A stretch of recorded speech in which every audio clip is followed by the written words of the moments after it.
Deep beneath the mountains of Khewra, Pakistan, where sunlight never reaches, thousands of workers toil each day in tunnels filled with salt-laden air, dust, and danger.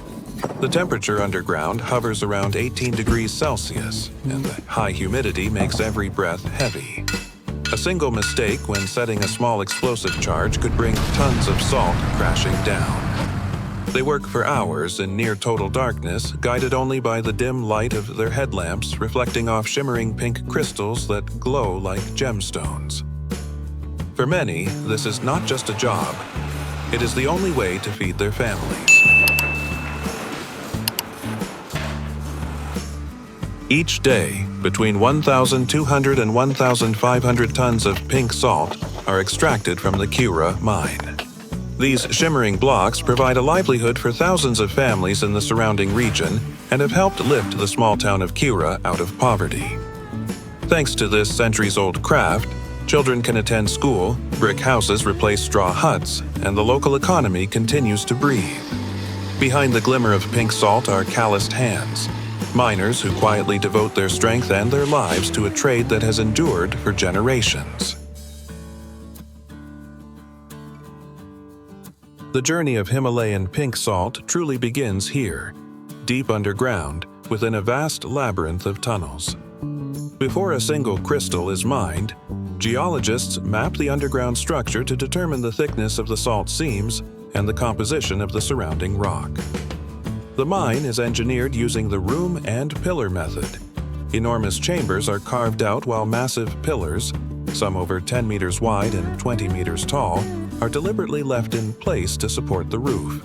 Without these pillars, the entire mine would collapse.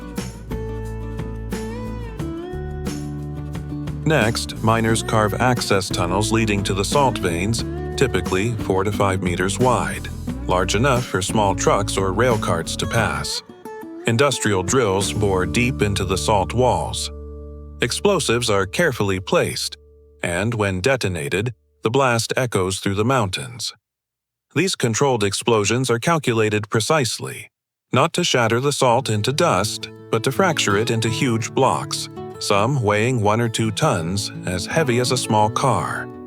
Once the salt blocks are loosened, they are pried free using heavy machinery, or even simple hand tools like crowbars and hammers. The blocks are then loaded onto narrow-gauge rail carts deep within the mine. Watching an entire train filled with glowing pink salt rumbling through the dark tunnels is one of the most spectacular sights of Khewra.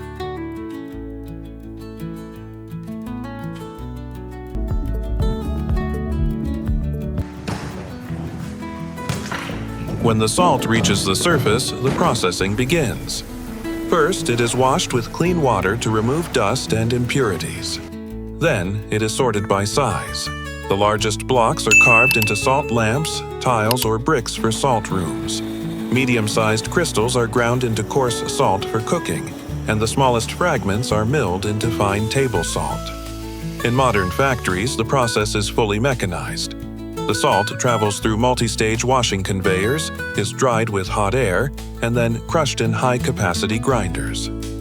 Vibrating sieves separate the grains into various sizes, from extra-coarse grinder salt to fine powder. Selected blocks are fed into CNC cutting machines, which shape them into spheres, cubes, and decorative pieces later sold worldwide as glowing Himalayan salt lamps. For edible salt, ultraviolet sterilization ensures purity before packaging.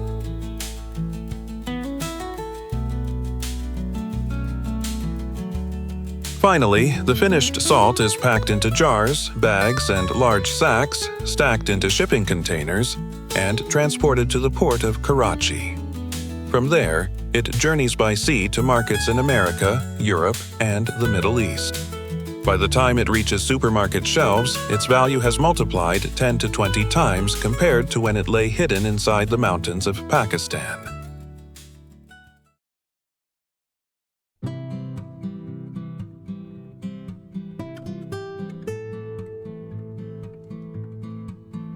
Himalayan pink salt contains more than 80 trace minerals, including calcium, potassium, magnesium, and especially iron oxide, which gives it its signature pink hue. This is what sets it apart from ordinary table salt. It is often marketed as healthier and richer in nutrients. However, nutrition experts emphasize that the actual mineral content is so minimal that it provides little measurable health advantage. In other words, pink salt is not a miracle food, and overconsumption can be just as harmful as with regular salt. Yet its beauty and rarity have made it a global symbol of luxury.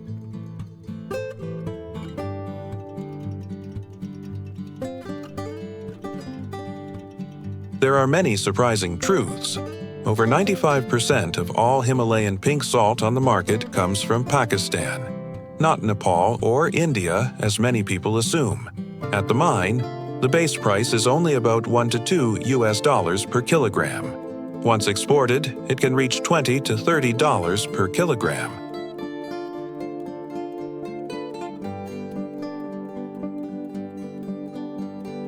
Or much higher when carved into decorative pieces.